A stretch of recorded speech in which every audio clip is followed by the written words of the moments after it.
Jesus was standing beside the Lake Gennesaret. One day, while Jesus was standing beside Lake Gennesaret, the crowds pushed around him. He saw two boats. Jesus saw two boats sitting by the lake.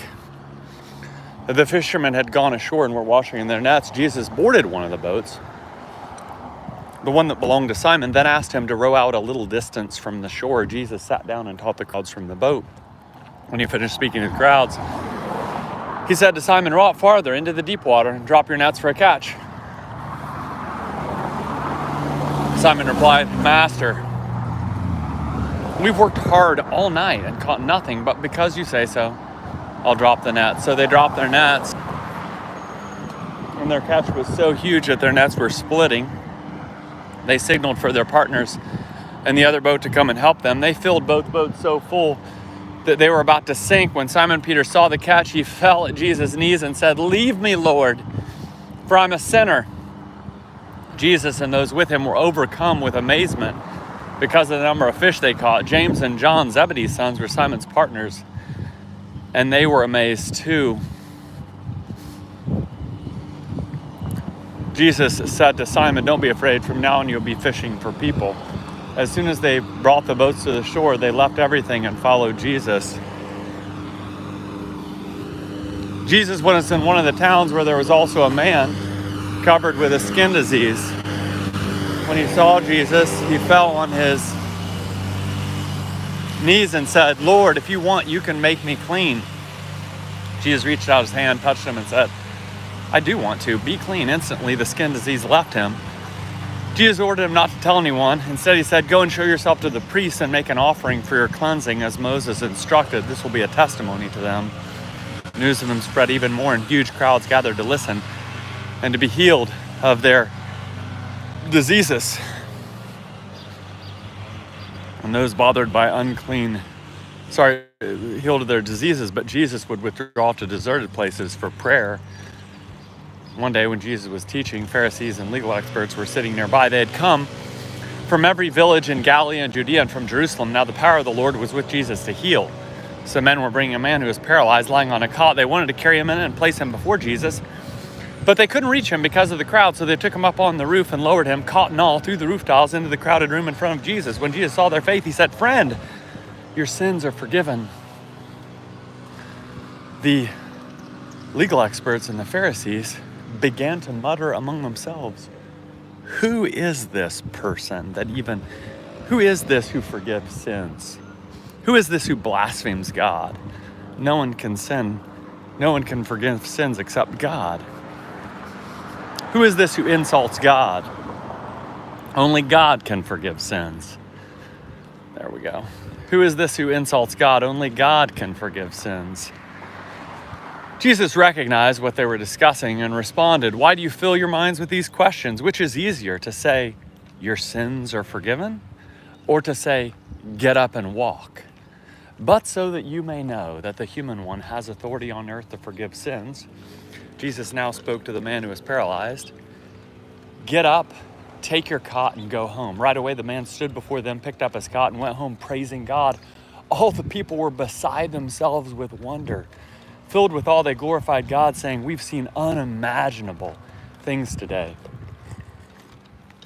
Afterward, Jesus went out and saw a tax collector named Levi sitting at a kiosk for collecting taxes. Jesus said to him, "Follow me." "Hey, good." Levi got up, left everything behind, and followed Jesus. Then Levi threw a great banquet for Jesus in his home. A large number of tax collectors and others sat down to eat with him. The Pharisees and their legal experts grumbled against his disciples. They said, "Why do you eat and drink with tax collectors and sinners?" Jesus responded, "Healthy people don't need a doctor, but sick people do. I didn't come to call righteous people, but sinners to change their hearts and lives." Some people said to Jesus, "The disciples of John fast often and pray frequently. The disciples of the Pharisees do the same, but your disciples are always eating and drinking." Jesus replied, You can't make the wedding guests fast while the groom is with them. The days will come when the groom will be taken from them, and then they will fast. Then he told them a parable. No one tears a patch from a new garment to patch an old garment. Otherwise, the new garment would be ruined, and the new patch wouldn't match the old garment. Nobody pours new wine into old wineskins. If they did, the new wine would burst the wineskins. The wine would spill, and the wineskins would be ruined. Instead, new wine must be put into new wineskins. No one who drinks a well-aged wine wants new wine, but says the well-aged wine is better. One Sabbath, as Jesus was going through the wheat fields, his disciples were picking the heads of wheat, rubbing them in their hands and eating them. Some Pharisees said, "Why are you breaking the Sabbath law?" Jesus replied, "Haven't you read what David and his companions did when they were hungry? He broke the law by going into God's house and eating the bread of the presence, which only the priest can eat. He also gave some of the bread to his companions." Then he said, "The human one is Lord of the Sabbath." On another Sabbath, Jesus entered a synagogue to teach. A man was there whose right hand was withered. The legal experts and the Pharisees were watching him closely to see if he would heal on the Sabbath. They were looking for a reason to bring charges against him.